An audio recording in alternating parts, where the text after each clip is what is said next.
While I'm sat here with Hekkie, the Executioner Budler, former world champion, looking to reclaim all the titles again in 2023. Hekkie, welcome to SA Boxing Talks new segments of the show. Thanks for having me. It's nice to be on.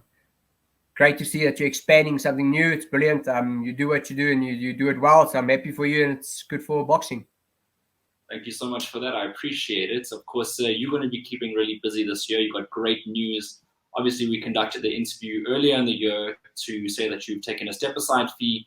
And of course, you'll be campaigning later in the year for that multiple world titles, that is, including the Ring magazine as well.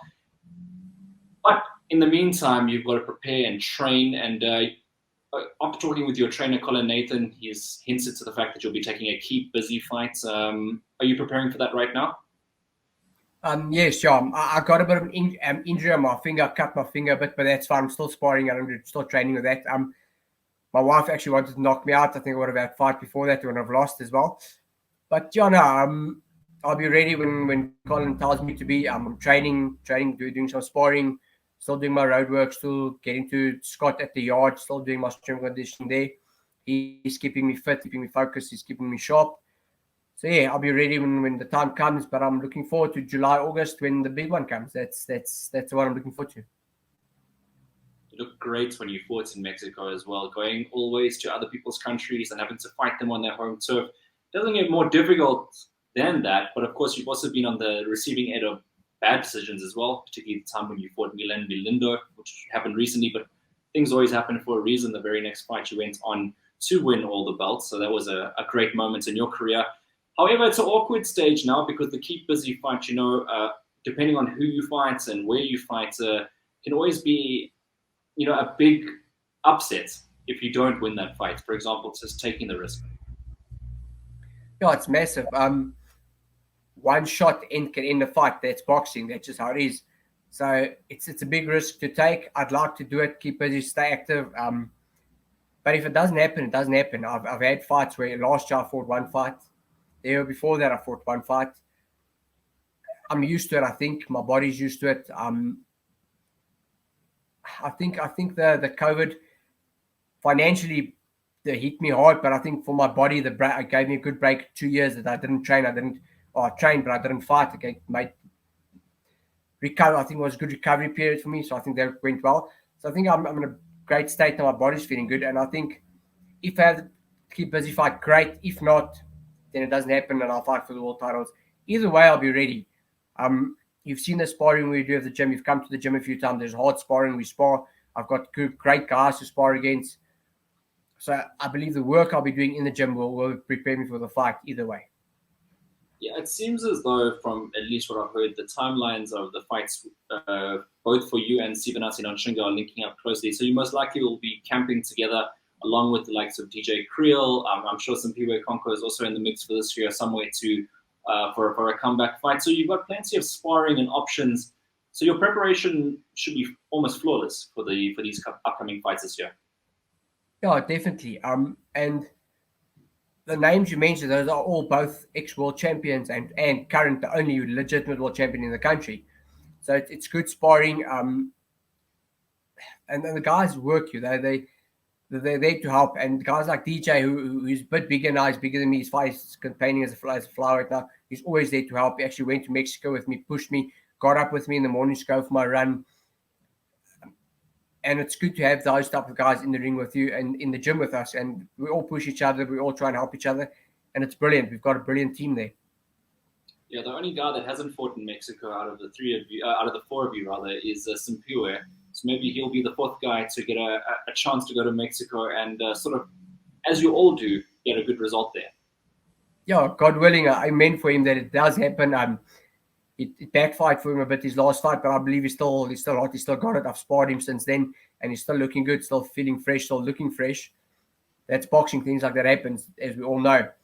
But hopefully he can get another big win under his belt. I still believe he's got something in him. Yeah, let's see what happens. Yeah, because you feel you're right about it. It was a surprise that he didn't get the victory. Obviously, when guys in the gym don't get victories, it obviously affects morale because you guys are all a family in the gym and you guys spar week in and week out. But as of late, I mean, the victory from your side and the victories from Sibenati's side and DJ Creel right at the end of the year as well, the morale should be in a really good place right now. Yeah, no, but even if someone loses, we always try and get them back up there. We try and push each other. So the morale's always well there in the gym.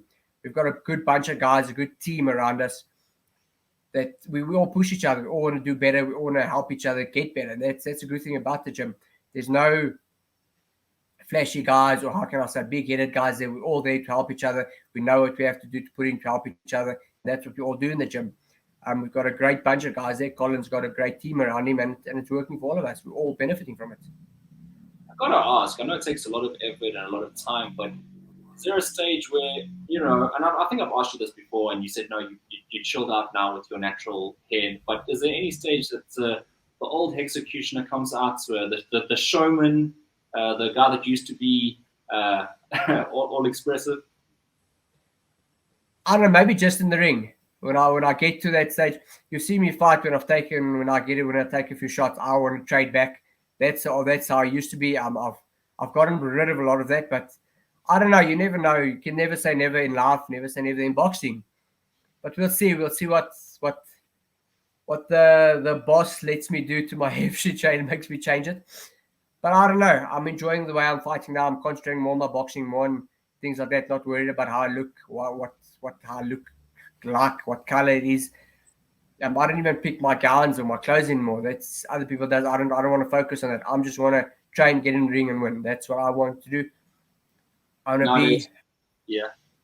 If I when I've won the next world titles, it's 3 world titles and the Ring Magazine belt. That will make me the 10, 11 time world champ. So that's what I'm focused on now. That's what I want to do. That's what I want to achieve, and be the first South African to have won every single belt. Well, major organization.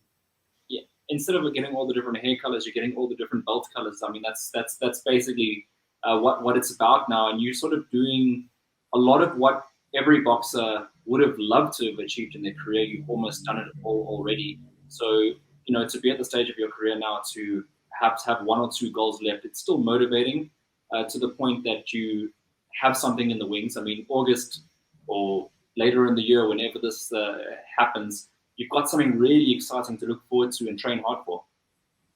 Yeah, and it sounds like, if you say it, July, August sounds far away, but it's not. If you wipe hours out, it's there. I've realized that since I've had my child, that time flies extremely quick.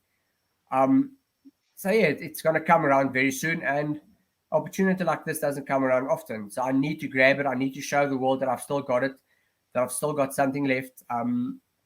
I believe I did that in Mexico, but I want to prove that I can still beat some of the best guys, the top guys in the division, which I believe Ken Shearer is. I believe he's the top guy in the division. Gonzalez also not bad, but I think Shearer is the top guy, top dog. And I'd really like to fight him. I want him to win so I can fight him. I want to fight the best guys.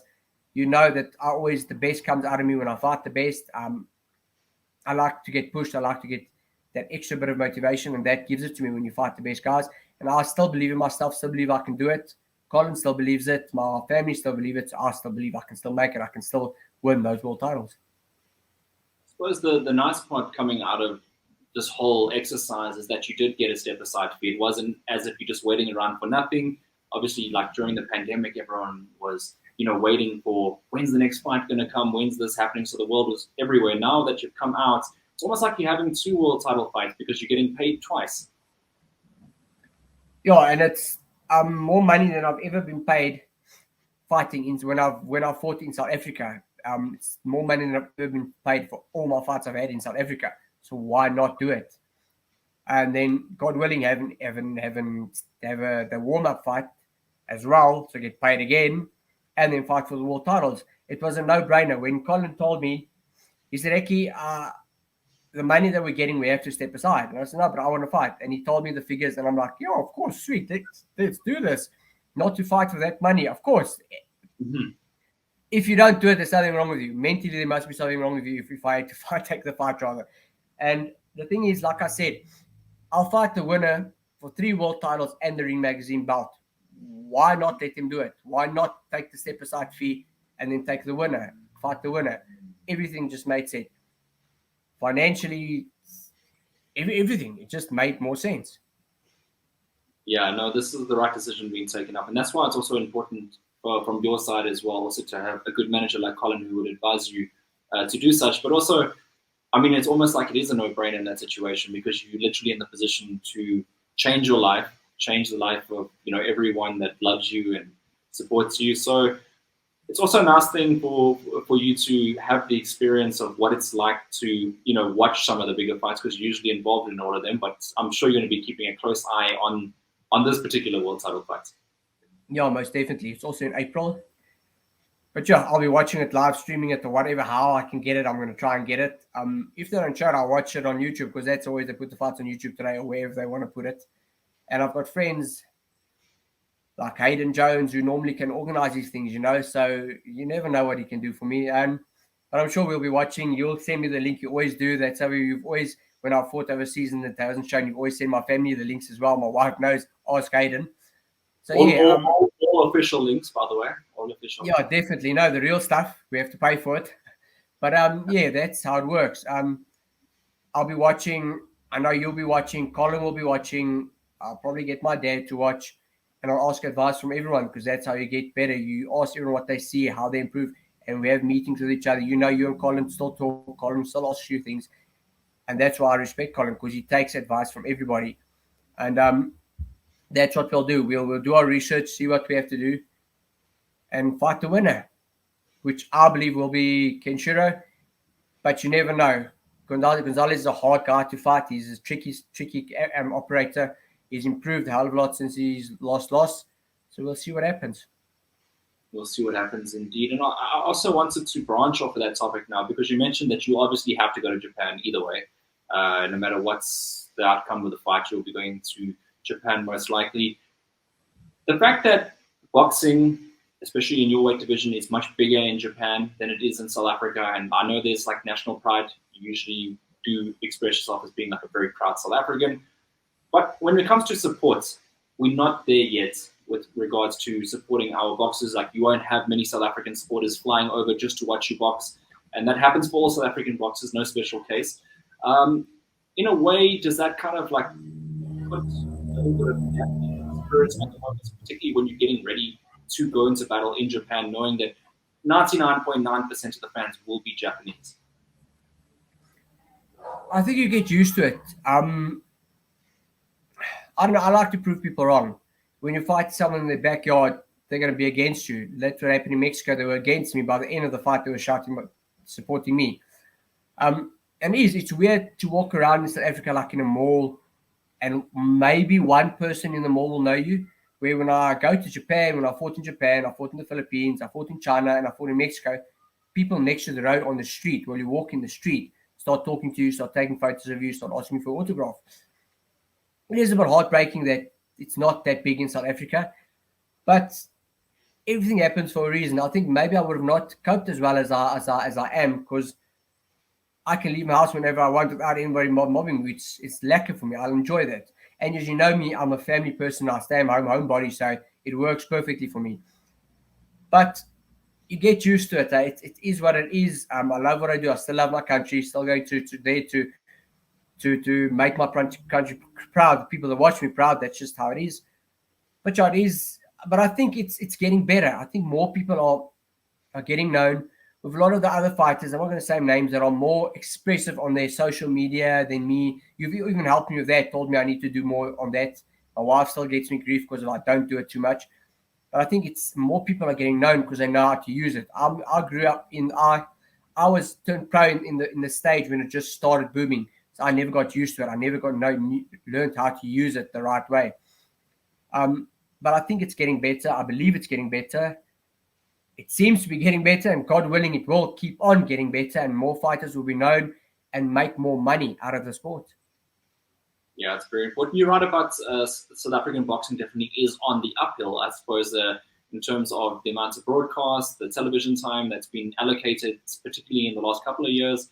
It's moving up, but we're not there yet, and I just wanted to express there that I do obviously want us to be sprinting up the hill instead of taking a brisk walk. But we are getting there one step at a time. Hex, I'd just like to say thank you very much for joining me on the interview today. And all the best in the preparations for your Keep Busy fights. I think that's the step number one, is that Keep Busy fights, and then obviously moving on from there to the massive world title fights. Yeah, thanks so much. Thanks for having me. Thanks for doing what you're doing for boxing. God bless you. Hope to see you soon. Better come to the gym and come and say hello. Take care, viewers. God bless. Please follow boxing. Please follow SA Boxing Talk, and keep on supporting Hayden. He's doing great things for us. And God bless everyone.